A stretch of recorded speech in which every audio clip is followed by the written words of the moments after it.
Credit card and default loans, 10-year high in America as people don't have any money because they're paying double for food and fuel or through the roof. So 4% of credit card delinquencies are on the books now. 4%, that's the highest number, as I said, in 10 years.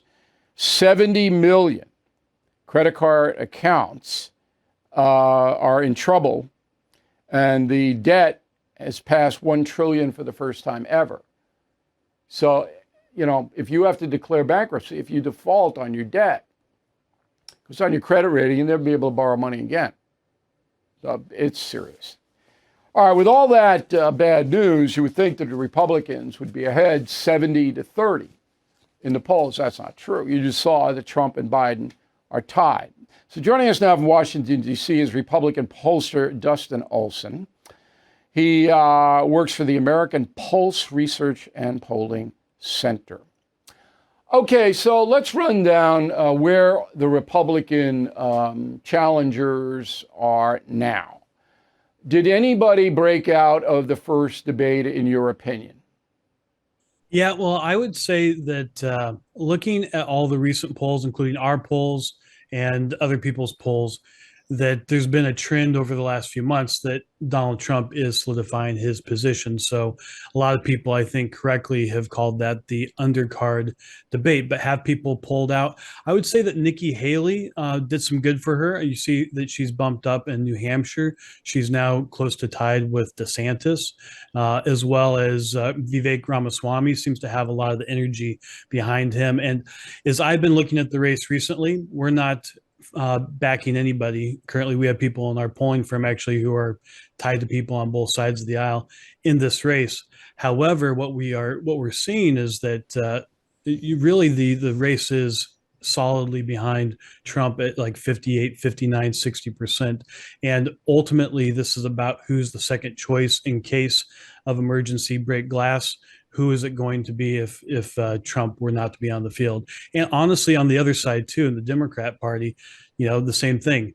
Right now, the president has 90% of the support in that primary, but people are also looking for someone as an alternative there. But it's a different situation because Trump is going to run no matter what.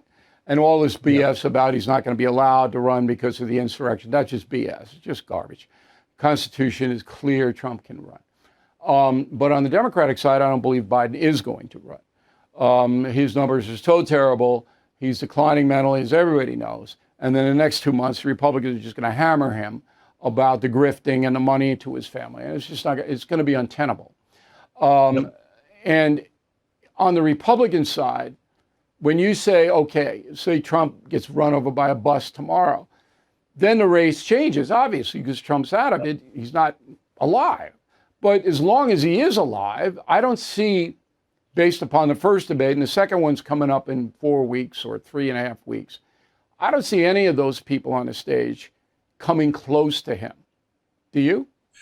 No, I don't. And it's interesting. You know a lot more about the media than I do, but in a normal situation, if someone had 59% of the vote, we would treat that as a non-race. We would look at that as there's really nothing to see here. Yet for some reason we're propping this up like it's actually an actual real race. That's a media thing, right? I mean, that's a Fox News thing, and they're just propping it up. Now, the Republican contenders are caught because the MAGA movement is so much a part of the Republican primary system. If you go to attack Trump like Christie, all right, the MAGA immediately hates you and you'll never get their votes. So the others, they can't attack the front runner or they just have no chance. Is that how you see it? Absolutely. So actually, if you look at Ron DeSantis, who's the second choice, he's the number one second choice for people. The number one second choice for people who are supporting Ron DeSantis is Donald Trump. So if Ron DeSantis goes hard at Donald Trump, all he's doing is undercutting himself. Same thing with Vivek Ramaswamy, though, as we've seen, he's very much, I think it seems like he understands that he's only going to be the nominee. And he's going to be on this program on the No Spin News in mid-September. Which is smart. It is smart because I got lots of questions for Ramaswamy. And he's, here's why it's smart. He said he's not going to duck anybody. If there's anybody that he should duck, it's probably me, because I know a lot about history and foreign affairs, and that's where he's weakest. But he's a man of his word, number one, which is important to me. And number two, we will have a fair and lively debate when he comes on. I'll give the information at the end of the week on how we're going to handle that. The chairman of the Fed is promising more pain ahead. Last year, stocks dropped a whopping 20%. 2023 could be worse. You are right to be worried.